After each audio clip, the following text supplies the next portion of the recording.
우리는 살면서 수많은 사람을 만난다. 말은 번듯하게 잘하지만 왠지 믿음이 가지 않는 사람들이 있다. 겉으론 멀쩡해 보여도 속은 비어있는 사람 말이다. 이 영상은 단순한 이야기가 아니다. 오늘 단 10분만 나 자신을 위해 이 영상을 보라.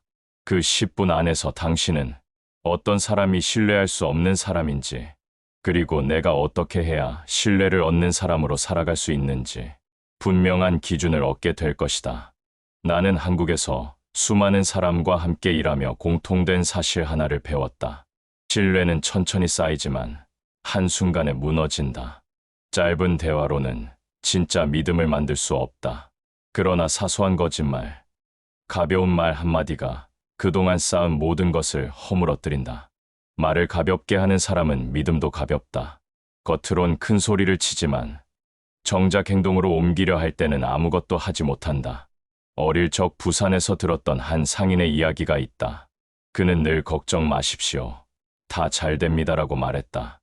처음엔 사람들이 믿었다. 그러나 약속한 날짜가 되어도 물건은 오지 않았고 그는 변명만 늘어놓았다. 결국 그는 시장에서 완전히 외면당했다. 말은 누구나 할 수 있다. 그러나 약속을 지키는 사람만이 신뢰를 얻는다. 서울에서 학생 시절부터 나는 이런 가르침을 들었다. 약속은 반드시 지켜야 한다. 말이 많지 않아도 행동으로 지켜내면 주변은 자연스럽게 신뢰한다. 나는 수습 시절 매일 새벽마다 가게 앞을 청소했다. 겨울엔 손이 얼어붙었고 솔직히 낙심될 때도 많았다. 그러나 어느 날 매니저가 내게 이렇게 말했다. 주영 씨, 묵묵히 청소하는 모습에서 믿음이 보입니다. 그때 깨달았다. 믿음은 화려한 말이 아니라 조용한 행동에서 시작된다. 시장은 그걸 알아본다. 사람들은 반드시 행동에서 진심을 읽는다. 내가 일하며 깨달은 또 하나의 사실은 이것이다. 다른 사람을 험담하는 사람은 절대 신뢰를 얻지 못한다. 회사든 시장이든 어디를 가도 험담꾼은 있었다. 겉으로는 솔직해 보이지만 사실은 자기 불안과 무능을 감추려는 경우가 많았다. 그들은 남을 헐뜯음으로써 자신이 우위에 있는 듯 보이려 한다. 그러나 시간이 지나면 결국 드러난다. 그는 자기 일은 제대로 못하면서 남의 흠만 본다는 것. 젊은 시절 수습으로 일할 때였다. 한 동료가 늘 큰 소리로 말했다. 저 사람 일하는 거 봐라. 엉망이지 않나. 처음엔 그 말이 맞는 것 같았다. 그러나 지켜보니 정작 본인은 일을 똑바로 해내지 못했다. 불평은 많았지만 결과는 부실했다. 결국 사람들은 그를 피했고 아무도 그를 믿지 않았다. 험담으로 얻는 건 순간의 관심뿐. 그러나 그 대가는 신뢰의 상실이었다. 반대로 나는 이런 장면도 보았다. 어느 젊은 직원이 있었다. 그는 말없이 무거운 짐을 들어주고 동료가 어려움에 처했을 때 조용히 손을 내밀었다. 그는 남의 흠을 말하지 않았고 대신 행동으로 도왔다. 그 모습을 본 사람들은 이렇게 말했다. 저 직원은 진짜 믿을 만하다. 진정성은 말이 아니라 태도에서 드러난다. 상사에게만 웃는 얼굴을 보이고 아랫사람에게는 차갑게 대하는 사람. 겉과 속이 다른 사람은 오래가지 못한다. 사람들은 언젠가 반드시 그 이중성을 알아차린다. 진짜 믿음직스러운 사람은 누구를 만나든 태도가 같다. 상사든 후배든 고객이든 낯선 사람이든 모든 사람을 똑같이 존중하는 사람. 그에게는 시간이 지나도 신뢰가 쌓인다. 나는 항상 이렇게 말한다. 진정성은 상황에 따라 변하지 않는다. 모든 사람을 한결같이 대할 때 그 진정성이 신뢰가 되어 돌아온다. 내가 살아오며 가장 많이 본 사람 중 하나가 있다. 겉으로는 강해 보이지만 사소한 일에도 쉽게 화를 내는 사람이다. 그러나 시간이 지나면 알게 된다. 그들의 분노는 힘이 아니라 불안정성의 신호라는 것. 젊었을 적 한 가게 주인을 본 적이 있다. 그는 작은 실수에도 소리를 질렀다. 이것도 못하냐? 일을 할 줄은 아느냐? 직원들은 늘 눈치를 보며 불안해했고 가게는 점점 활기를 잃어갔다. 처음엔 나는 그가 열정이 있어서 엄격한 줄 알았다. 그러나 곧 깨달았다. 그는 인내심이 부족했고 자기 감정을 다스리지 못했던 것이다. 몇 년이 지나자 직원들은 하나둘 떠났고 고객들마저 등을 돌렸다. 화를 잘 내는 사람은 잠시 주변을 움츠리게 할 수 있다. 그러나 두려움으로 얻은 복종은 오래가지 않는다. 사람들은 편안한 곳을 찾는다. 분노가 언제 터질지 모르는 사람 곁에 머물고 싶은 이는 없다. 나도 처음 관리자가 되었을 때 쉽게 화내는 직원과 마주한 적이 있다. 청구서에 작은 실수가 있으면 그는 늘 고래고래 소리를 질렀다. 젊은 직원들은 그 앞에서 벌벌 떨며 제대로 말도 못했다. 나는 조용히 그에게 말했다. 화를 내는 건 쉽지만 그것으로는 아무도 성장하지 못한다. 진짜 리더는 소리를 지르지 않고도 사람들에게 신뢰를 주는 사람이다. 그는 처음엔 내 말을 흘려들었지만 어느 날 한 후배가 그에게 이렇게 말했다. 저는 혼날까봐 무서워서 일에 집중을 못하겠습니다. 그제야 그는 멈춰 서서 스스로를 돌아보았다. 그때부터 그는 조금씩 변하기 시작했다. 화를 내기보다 질문을 하고 소리를 지르기보다 경청하려 노력했다. 주변 분위기는 눈에 띄게 달라졌다. 나는 믿는다. 분노를 억제하는 것은 약함이 아니라 내면의 힘이다. 감정을 다스리는 사람은 타인에게 안정감을 준다. 그 안정감이 곧 신뢰로 이어진다. 가정에서도 마찬가지다. 아이의 작은 실수에 즉시 화를 내기보다 잠시 멈추어 듣고 대화하는 부모, 그 부모에게 아이는 평생 믿음을 준다. 진짜 강한 사람은 목소리를 높이지 않는다. 오히려 차분함으로 주변을 움직인다. 내가 일하며 수없이 본 부류가 있다. 잘못이 생기면 가장 먼저 제 탓이 아닙니다라고 말하는 사람들이다. 겉으론 안전해 보일지 모르지만 사실 그 한마디로 이미 신뢰를 잃는다. 젊은 시절 한 직원이 중요한 고객 납품을 지연시켰다. 나는 이유를 물었다. 그는 대뜸 말했다. 예상치 못한 일이 생겼습니다. 그래서 나는 단호히 말했다. 예상치 못한 일이 생기는 건 당연하다. 그것을 대비하고 처리하는 것이 바로 우리의 책임이다. 사람들은 완벽해서 신뢰를 얻는 것이 아니다. 실수를 한 뒤 그 실수를 어떻게 마주하는지에서 신뢰가 결정된다. 한 번은 공장에서 이미 납품된 제품에서 결함이 발견됐다. 나는 부서 관리자를 불렀다. 그는 제대로 확인도 하지 않고 말했다. 이건 조립팀 탓입니다. 하지만 조사를 해보니 그가 검사 단계를 건너뛴 것이 원인이었다. 결국 고객의 신뢰는 크게 흔들렸다. 만약 그가 처음부터 솔직히 제 잘못입니다. 바로 잡겠습니다라고 말했다면 고객은 분노 대신 신뢰를 보였을 것이다. 책임을 회피하는 순간 기회는 사라지고 신뢰는 무너진다. 반대로 한 직원은 문제를 일으킨 뒤 내 앞에 와서 이렇게 말했다. 예상하지 못했습니다. 제 잘못입니다. 다시 기회를 주십시오. 나는 그 말 한마디에 마음이 움직였다. 책임을 지려는 태도는 신뢰를 다시 세우는 씨앗이 되기 때문이다. 그때 나는 깨달았다. 책임은 짐이 아니라 성장의 기회다. 책임을 회피하면 더 이상 맡겨지지 않지만 책임을 지면 더 큰 일을 맡을 자격을 얻게 된다. 또 하나, 나는 이런 사람들을 자주 봤다. 상사 앞에서는 공손하지만 아랫사람에게는 무례한 사람. 고객 앞에서는 웃지만 뒤에서는 거칠게 행동하는 사람. 그런 사람은 결국 드러난다. 신뢰는 태도의 일관성에서 나온다. 누구 앞에서든 같은 마음으로 대하는 사람.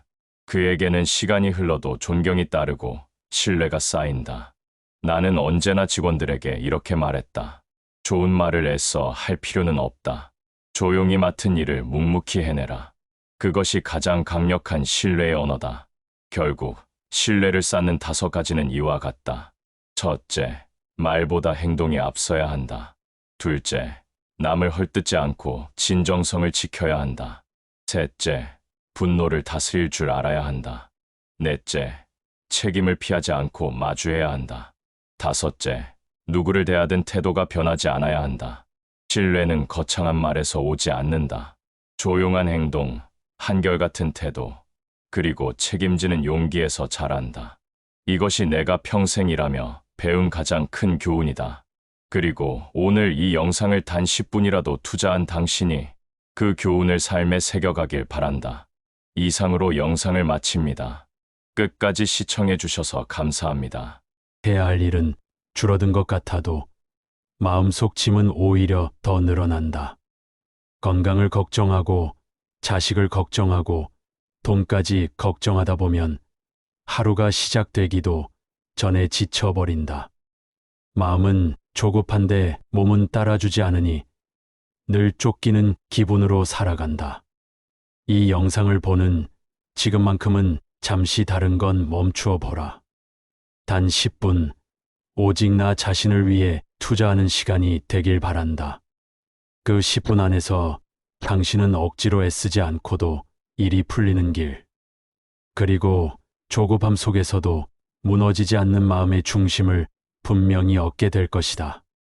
10분은 결코 긴 시간이 아니다.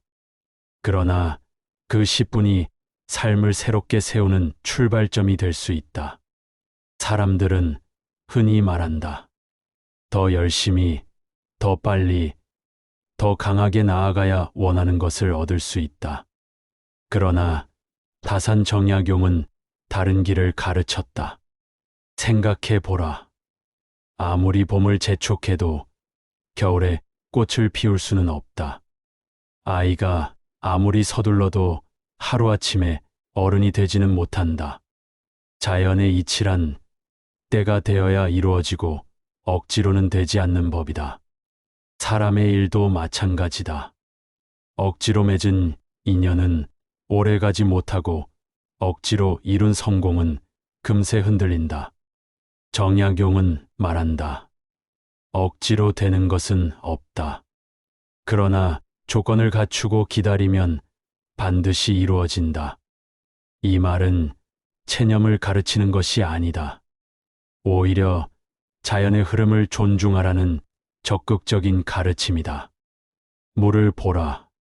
물은 높은 곳에서 낮은 곳으로 흐른다. 굳이 거슬러 오르지 않아도 자연스러운 길을 따라 흘러가면 결국 바다에 닿는다. 사람의 일 또한 그러하다.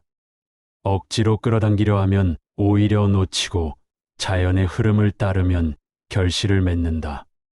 농부를 예로 들어보자. 농부는 씨를 뿌리고 물을 주고 김을 맨다. 그러나 싹이 트는 힘은 씨앗 스스로에게 있다. 아무리 농부가 애써도 씨앗이 거부하면 싹은 나지 않는다. 반대로 농부가 잠시 게을러도 때가 되면 싹은 더 나온다. 사람의 일도 이와 같다. 우리가 할 수 있는 일은 조건을 준비하는 것까지다. 그 다음은 자연의 이치에 맡겨야 한다. 현대인들은 노력이라는 말을 참 좋아한다. 노력하면 못할 일이 없다. 노력만 하면 반드시 된다. 그러나 정약용은 이렇게 묻는다. 그 노력이 지나치면 오히려 독이 되지 않겠는가? 활 쏘기를 떠올려 보라. 온 힘을 다해 활시위를 잡아당기면 관역에 더 정확히 맞을 것 같지만 실제로는 그렇지 않다. 힘을 너무 주면 팔이 떨리고 조준이 흐트러져 오히려 빗나간다. 적당한 힘으로 자연스럽게 당겼다가 놓을 때 화살은 곧고 멀리 날아간다. 인생도 다르지 않다. 너무 애쓰면 본래의 목표를 잃는다. 성공하려는 욕심에 건강을 잃고 사랑받으려는 집착의 진정성을 잃는다. 그러므로 정약용은 말한다. 여유를 가져라. 여유는 게으름이 아니라 마음에 공간을 두는 것이다. 여유가 있을 때 우리는 당장 눈앞의 문제에만 매달리지 않고 큰 그림을 볼 수 있다.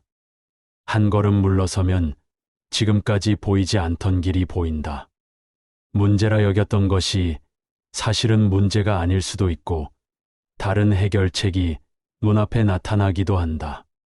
조급한 마음은 판단을 흐리고 평소라면 선택하지 않을 길을 택하게 만든다. 반대로 여유가 있으면 지혜로운 판단을 내리고 상황을 다스릴 수 있다.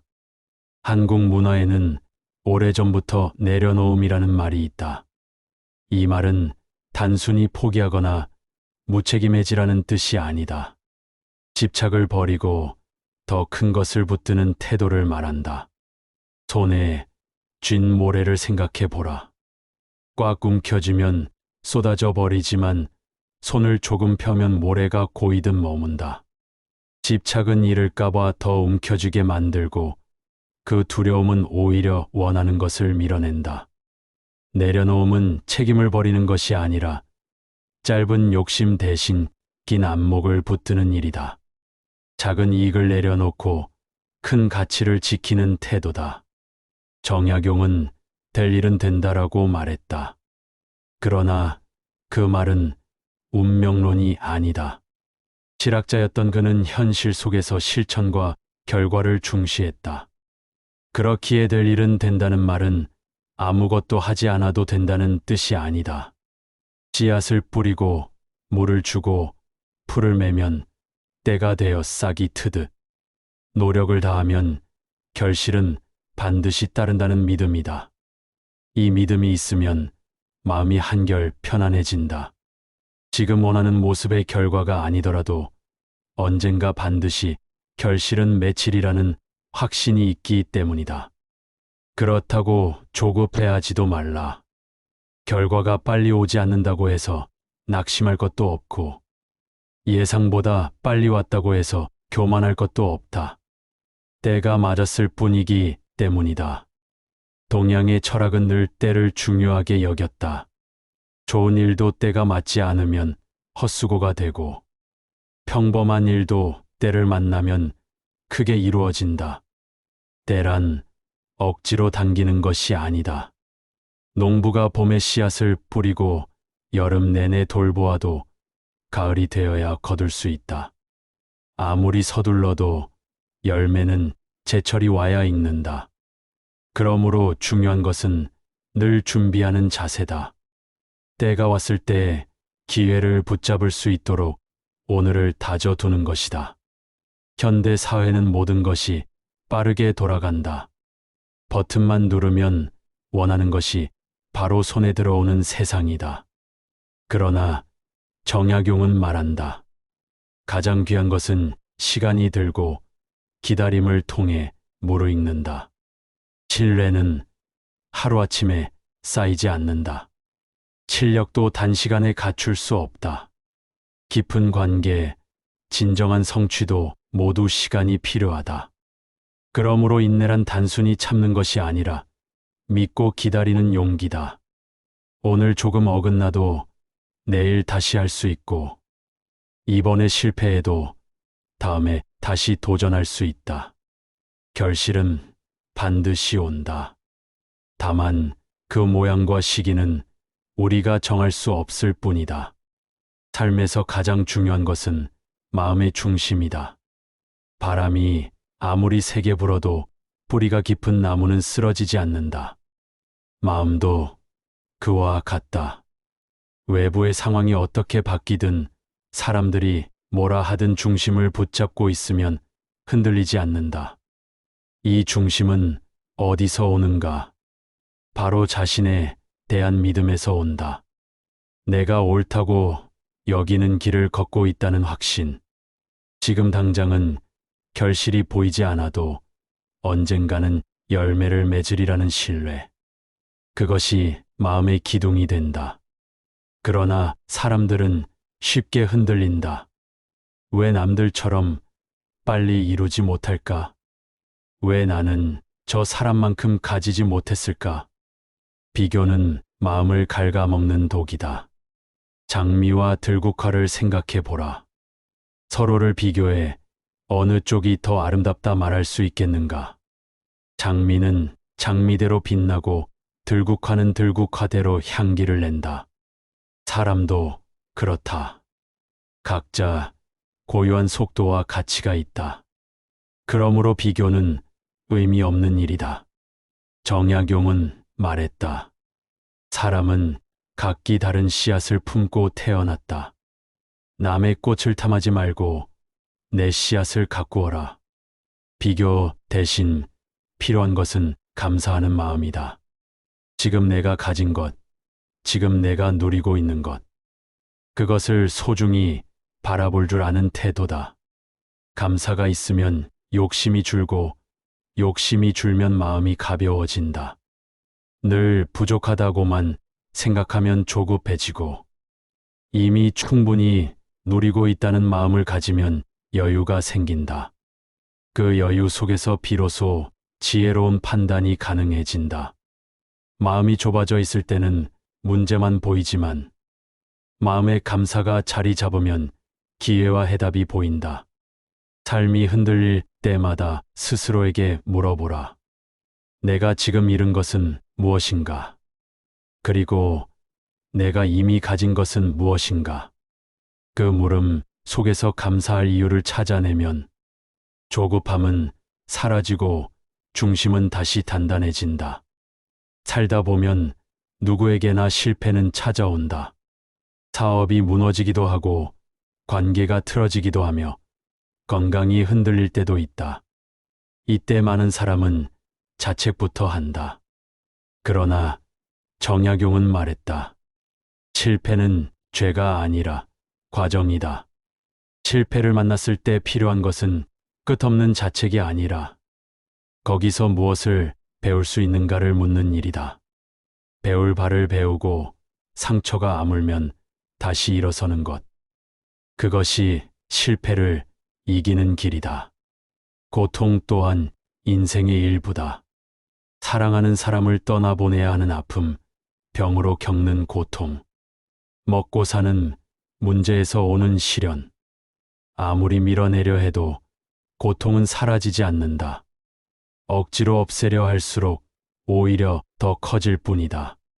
그러므로 고통은 맞서 싸우는 대상이 아니라 함께 살아가야 할 동반자다. 고통 속에서도 감사할 이유를 찾을 수 있다면 그 고통은 우리를 깊게 만들고 관계를 단단히 하며 삶의 의미를 일깨운다. 현대는 불확실성의 시대다. 경제도 사회도 개인의 미래도 누구도 확실히 말할 수 없다. 많은 이들이 이 불확실성 때문에 불안에 휩싸인다. 그러나 정약용은 이렇게 가르쳤다. 확실한 미래를 원한다는 그 욕심이 이미 자연의 이치와 어긋난 것이다. 미래란 원래 알 수 없는 것. 불확실성을 없애려 하지 말고 받아들여야 한다. 오늘 내가 할 수 있는 최선을 다하면 미래는 자연의 흐름에 따라 제 길을 찾아간다. 자연에는 계절의 리듬이 있다. 봄에는 시작이 있고 여름에는 성장이 있으며 가을에는 결실이, 겨울에는 쉼이 있다. 우리의 삶도 그러하다. 늘 달릴 수는 없다. 달릴 때가 있으면 천천히 걸을 때도 있고 쉬어야 할 때도 있다. 나무는 나무의 속도로 자라고 꽃은 꽃의 속도로 피며 열매는 열매의 속도로 익는다. 사람 또한 그렇다. 남의 속도에 끌려다니지 말고 내 삶의 속도를 받아들여라. 삶은 순환한다. 기쁨이 있으면 슬픔도 있고 성공이 있으면 실패도 있다. 만남이 있으면 이별도 있다. 좋은 일이 영원하지 않듯 나쁜 일도 영원하지 않다. 이 변화를 두려워하지 말고 변화와 함께 살아가는 법을 배우라. 기다림은 게으름이 아니다. 농부가 씨를 뿌린 뒤 가을을 기다리는 동안 그는 쉬지 않는다. 물을 주고 풀을 뽑고 병충을 막으며 차근차근 준비한다. 우리도 그러해야 한다. 때가 올 때 기회를 붙잡을 수 있도록 오늘을 준비하는 사람이 되어야 한다. 정약용의 가르침은 결국 이렇게 정리된다. 억지로 애쓰지 말고 때를 존중하라. 비교하지 말고 나의 중심을 세워라. 고통과 실패를 과정으로 받아들이고 불확실성을 두려워하지 말라. 오늘 단 10분 이 시간을 자신에게 투자한 당신이라면 이미 그 지혜의 첫걸음을 내디딘 것이다. 이제 남은 것은 단순하다. 오늘 하루를 조금 더 여유롭게, 조금 더 감사하며 자연의 흐름을 따라 한 걸음 내딛는 것이다. 이상으로 영상을 마칩니다. 감사합니다.